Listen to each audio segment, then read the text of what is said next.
Baik, pada sesi ini kita akan kembali mengenal tentang ekonomi. Kita akan mengenal terkait bagaimana sih, kenapa kok bisa terbentuk yang namanya sistem ekonomi. Kenapa kok manusia itu akhirnya dalam memenuhi kebutuhan hidupnya manusia itu berekonomi seperti itu.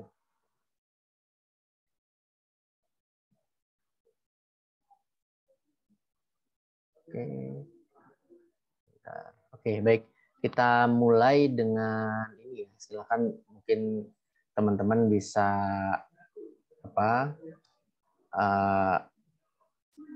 akses dulu di sini. Silakan teman-teman bisa masuk ke menti.com, kemudian ini ya, kemudian masukkan kode ini 7548547 dan nanti 7548547 ya. Oke. Dan nanti teman-teman silakan beri vote atas pertanyaan yang muncul. Silakan semuanya, harapannya bisa berpartisipasi. Ini untuk mengantarkan kita masuk ke penjelasan atau diskusi ya siang hari ini.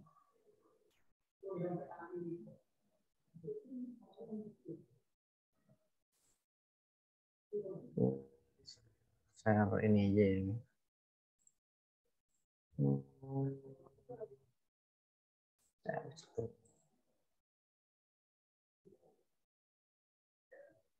Ya, oke.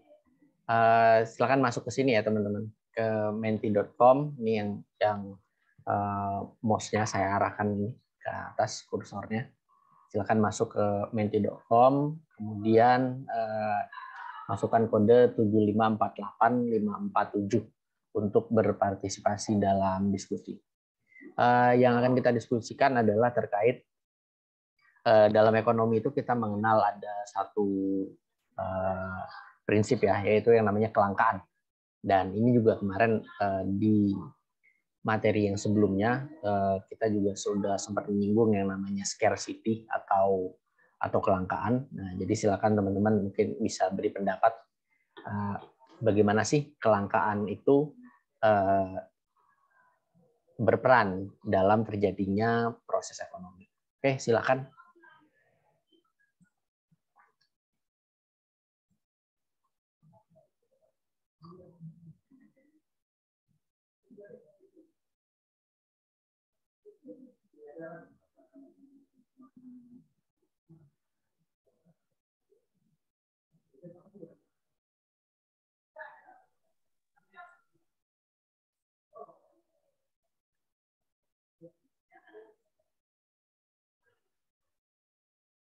Oke, silakan teman-teman berpartisipasi. Silakan masuk ke menti.com, kemudian kita berdiskusi terkait bagaimana peran kelangkaan dalam terjadinya proses ekonomi. Pak, ini jawabannya langsung diketik di yang kok. Iya, betul. Nanti akan muncul di layar yang saya share.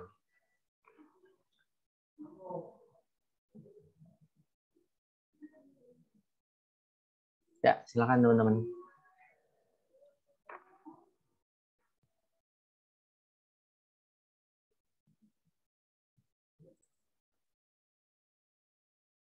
Oke, baik.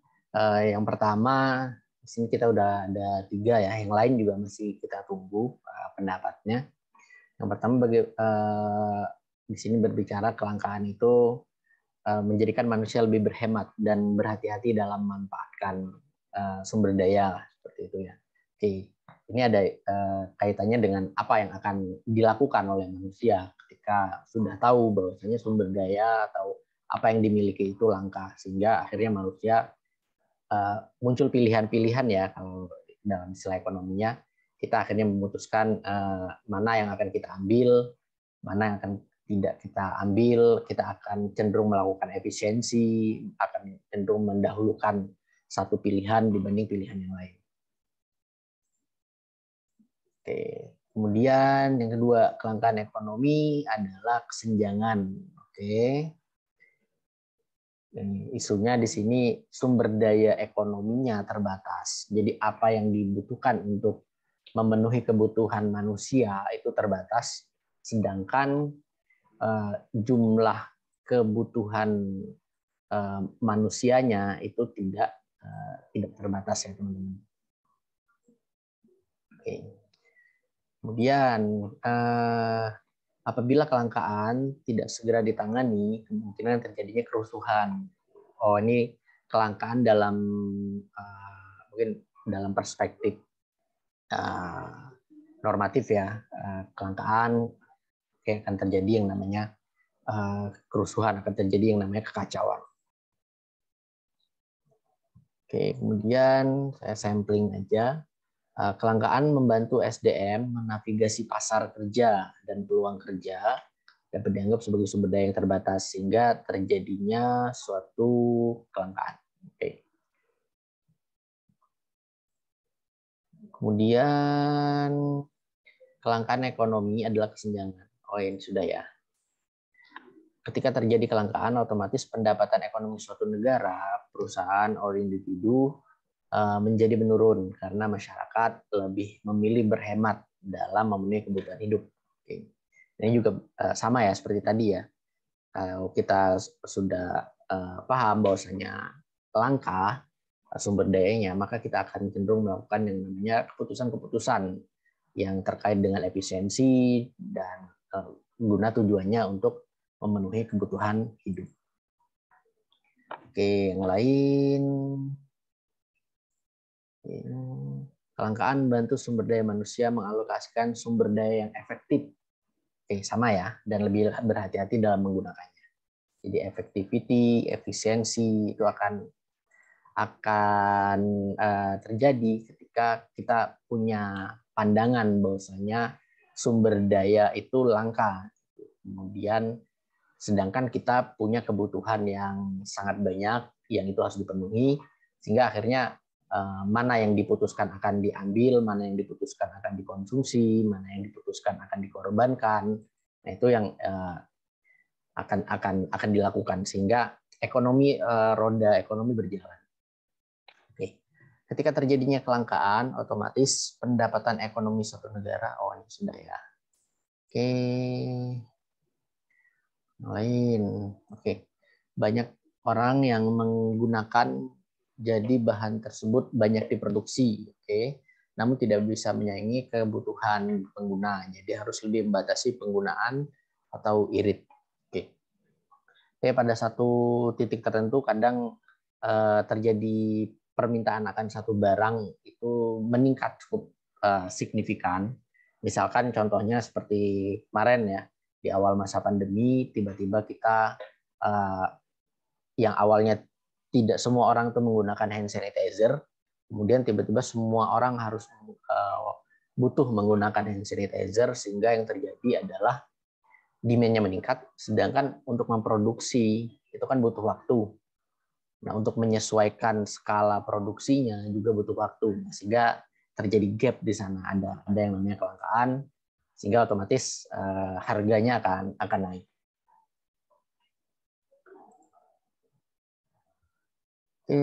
Mana yang belum?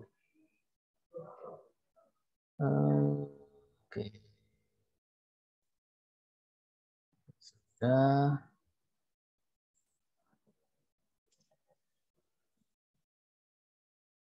Oke.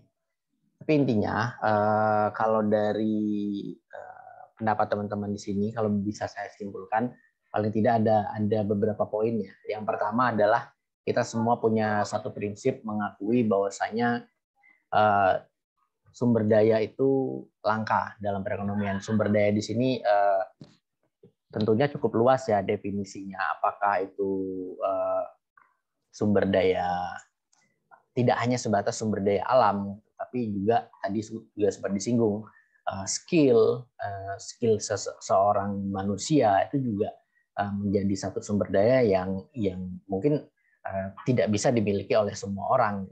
Ada sumber daya yang juga terbatas. Kemudian di lain sisi kebutuhan manusia itu dipersepsikan bahwasanya kebutuhan manusia itu tidak terbatas. Nah, karena sebagai makhluk sosial dan sebagai manusia pasti punya keinginan gitu kan. Nah, dan keinginan-keinginan ini harus diusahakan untuk bisa dipenuhi. Nah, ketika terjadi gap antara kebutuhan dan ketersediaan sumber daya, ternyata nggak semua yang kamu pengen itu ada loh gitu.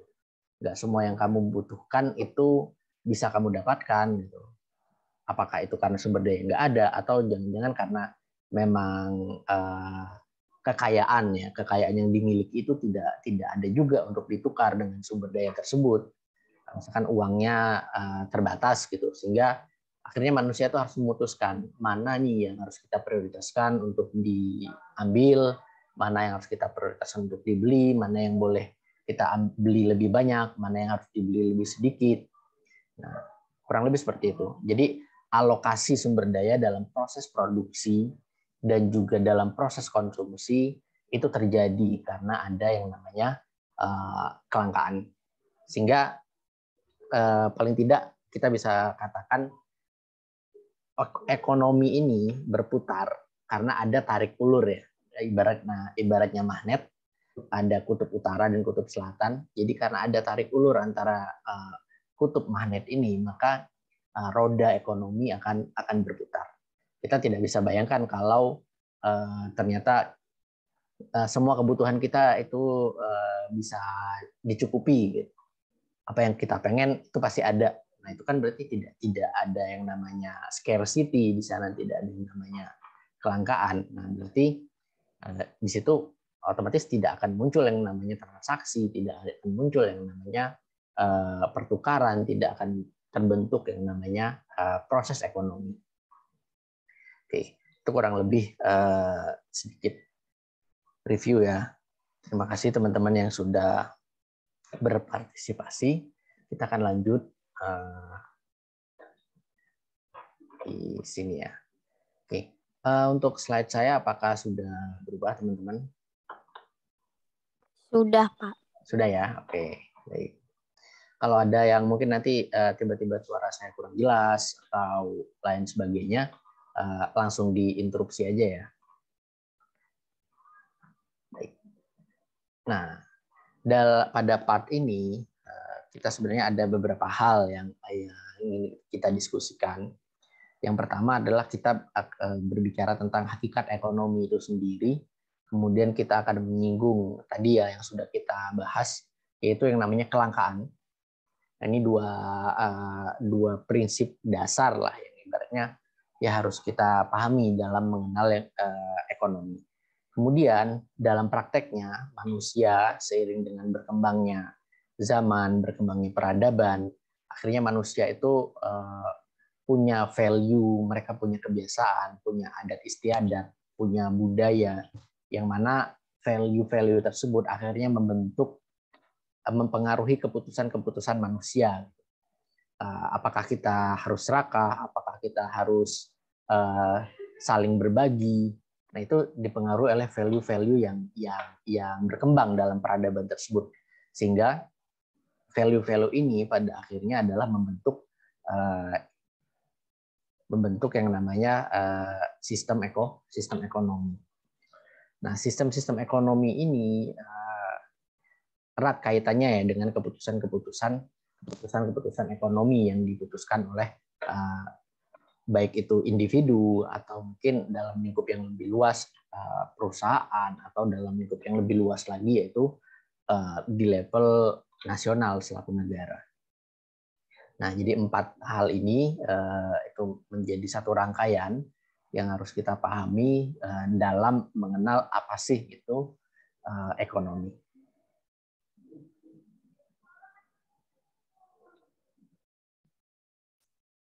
Nah, paling tidak harapan saya, jadi nanti mungkin teman-teman bisa, kalau diskusi kita di sini mungkin terbatas ya, karena terbatas waktu untuk mengeksplor lebih lanjut, harapannya teman-teman juga bisa melakukan brainstorming, merenung atau kemudian mencari sumber-sumber pustaka yang kira-kira bisa mengeksplor lebih lanjut paling tidak untuk mengenal ekonomi, kita akan membahas beberapa poin-poin diskusi. Yang pertama adalah apa itu si ilmu ekonomi ini, kemudian kelangkaannya, peran kelangkaan dalam terjadinya proses ekonomi. Kemudian tadi juga disinggung dalam diskusi kita ada yang namanya sumber daya. Nah, sumber daya itu apa? Apakah sumber daya itu hanya minyak atau apakah sumber daya itu definisinya jauh lebih luas lagi? Nah, di sini nanti kita akan coba diskusikan. Kemudian dari sumber daya tersebut mana sih yang paling cukup dominan perannya dalam menjalankan roda perekonomian? Kemudian setelah sumber daya jelas, maka kita akan masuk ke sistem-sistem ekonomi yang terbentuk karena ya value yang berkembang dalam peradaban manusia. Kemudian nanti sistem mana nih yang baik? Oh, negara kita tuh pakai sistem apa? Kemudian dinamika yang muncul, problem-problem yang muncul karena sistem ekonomi tersebut. Kurang lebih itu goal kita dari diskusi part ini. Jadi nanti silakan teman-teman juga bisa eksplor lebih lanjut.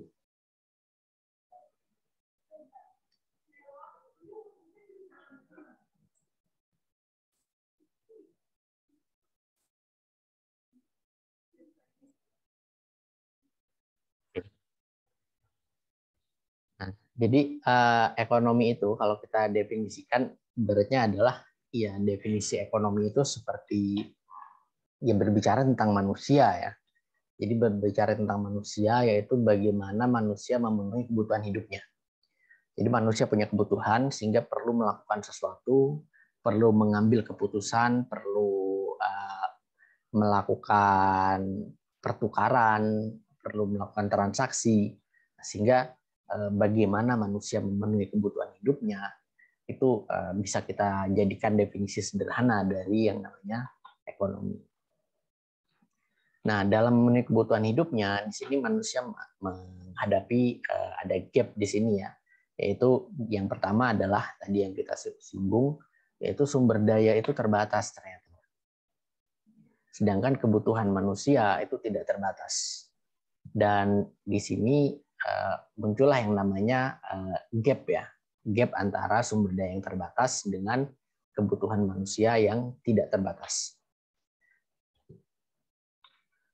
Nah, kemudian sumber daya itu apa aja yang dimaksud sumber daya? Sebenarnya sumber daya itu tidak terbatas sumber daya alam ya. Jadi sumber daya alam jelas itu adalah salah satu bagian dari sumber daya yang terbatas di sini yang kita bicarakan. Tapi juga tidak sebatas itu, tapi sumber daya itu juga masuk seperti kita mau transaksi, kita mau belanja sesuatu, kita butuh yang namanya kekayaan yang mungkin dalam bentuk uang atau mungkin dalam bentuk aset-aset yang berharga.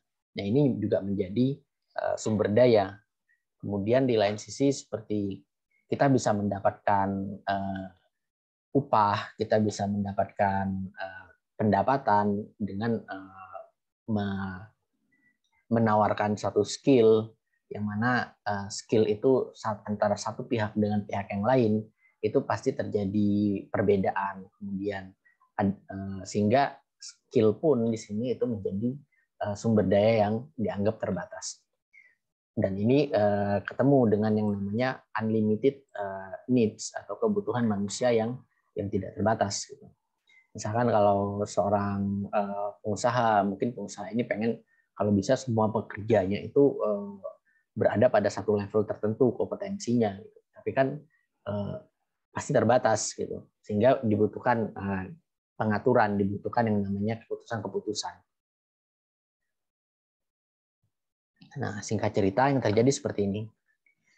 Jadi ada gap antara dua hal ini, limited resources dan unlimited needs, ini terjadi gap, sehingga muncullah yang namanya gap ini menjadikan yang namanya kelangkaan.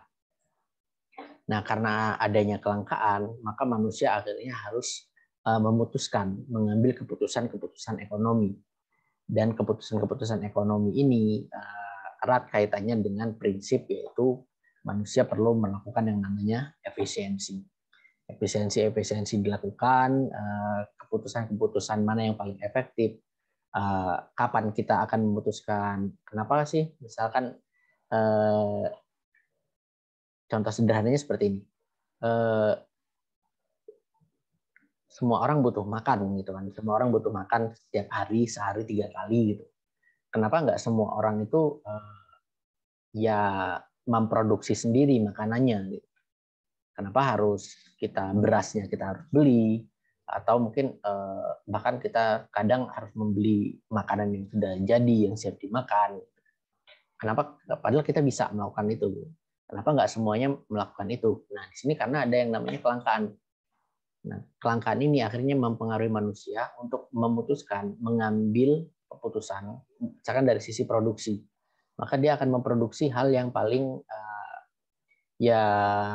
yang paling baik bisa diproduksi olehnya, gitu. Atau hal yang paling efektif dan efisien bisa diproduksi.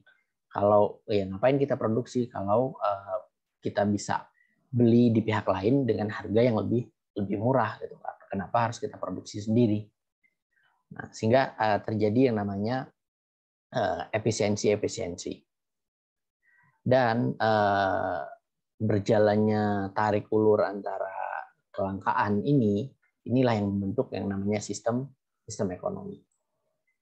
Nah, dan sistem ekonomi ini sangat erat kaitannya dengan bagaimana manusia itu ketika bagaimana lingkungan sekitarnya gitu. Misalkan seorang akan memutuskan cenderung menjadi misalkan di lingkungannya adalah lingkungan petani gitu. Maka mungkin akan terpengaruh memutuskan untuk juga menjadi petani untuk memproduksi beras, padi seperti itu. Tapi kalau dia berada di lingkungan yang lain, mungkin keputusannya juga akan berubah gitu. Atau dalam konteks yang lain yang lebih luas, seperti misalkan seperti di negara kita, di Indonesia itu ada value misalkan seperti gotong royong, value, dan itu sangat mengakar sekali. Sehingga wajar dalam mengambil keputusan-keputusan ekonominya, mungkin masyarakatnya akan lebih banyak cenderung mau mengorbankan hartanya untuk misalkan membantu orang lain, untuk bersama-sama mensupport satu kegiatan.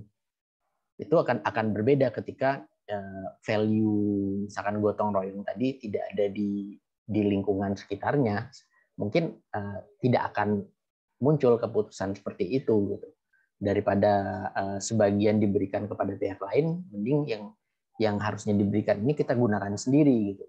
Nah, itulah bagaimana value yang ada di suatu masyarakat itu akan membentuk yang namanya sistem ekonomi.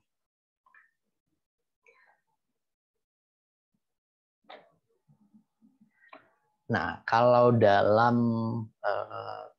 kajian ilmu ekonomi, paling tidak sistem ekonomi di sini dalam lingkup yang luas ada 2 kutub ya, ada 2 kutub besar yang sering kita kenal. Yang pertama adalah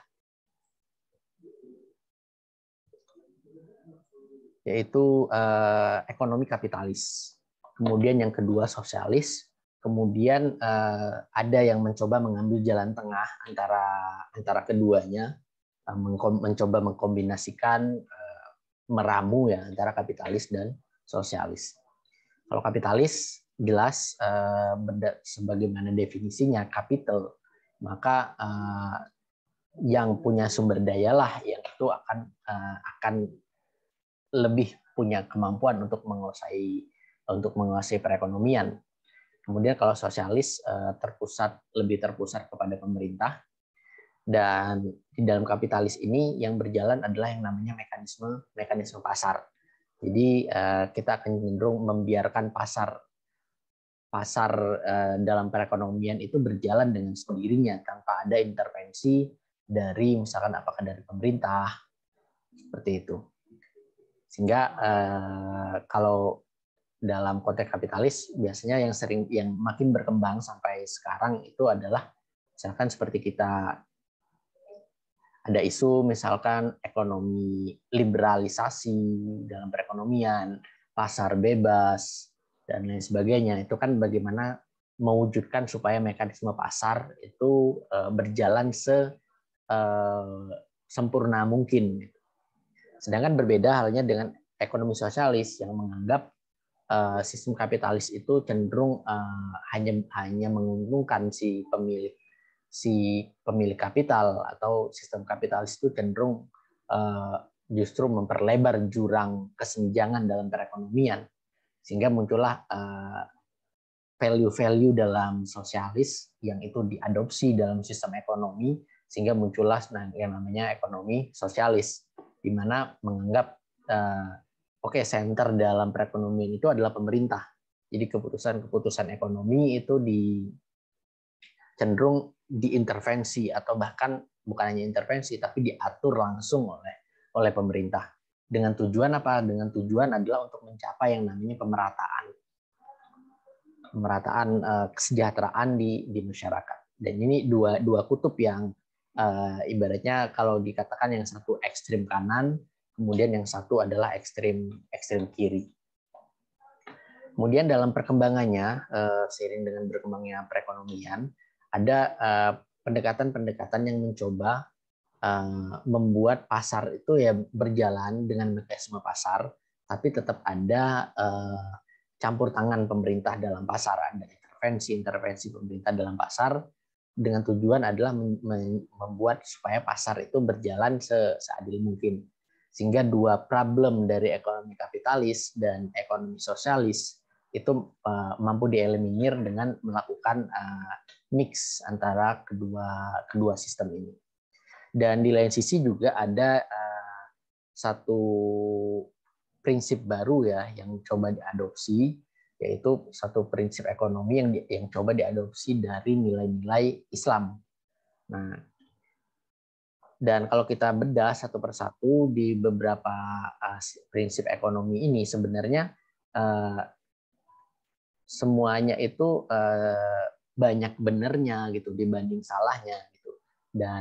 Dan Islam mencoba menawarkan alternatif lain dalam sistem ekonomi, yang mana itu mencoba mungkin membuat suatu prinsip sehingga terbentuk yang namanya sistem yang menjadi lebih baik, sehingga mampu mengeliminir hal-hal negatif yang muncul dari kapitalis, dan juga mampu juga menghindari hal-hal yang negatif yang itu disebabkan karena diadopsinya sistem ekonomi sosialis. Nah, di sini ya. Jadi value-nya tadi akhirnya prinsip-prinsipnya akhirnya membentuk sistem, dan sistem ini kalau kita terjemahkan dalam aktivitas ekonomi, maka menjadi beberapa hal yang cukup banyak di sini. Ada beberapa poin yang saya rasa mungkin sudah cukup mewakili. Yang pertama adalah seperti ownership, bagaimana kita memaknai harta yang kita miliki, bagaimana kita memaknai apa yang ada, kekayaan yang ada mungkin yang ada di dunia ini, itu sangat dipengaruhi sekali oleh prinsip apa atau value-value apa yang kita pegang. Di sini akan memunculkan kenapa sih orang itu cenderung suka berbagi, kenapa orang itu cenderung serakah. Ini akarnya dari sini, yaitu bagaimana mereka berperilaku dalam konteks kepemilikan. Kemudian juga uang, juga bagaimana kita mendefinisikan uang, kemudian juga modal, kemudian bagaimana kalau uang dan modal ini ingin kita lipat gandakan, ingin kita tambah nilainya, bagaimana apa yang harus dilakukan. Nah, semua ini sangat terpengaruh dari sistem ekonomi apa yang berkembang. Begitu juga proses-proses produksi sangat dipengaruhi oleh prinsip-prinsip yang berkembang di sana. Kemudian juga terkait isu tenaga kerja, bagaimana hubungan industrial ya antara si pengusaha dengan tenaga kerjanya, itu juga sangat dipengaruhi oleh sistem ekonomi apa, sangat dipengaruhi juga oleh value apa yang dipegang.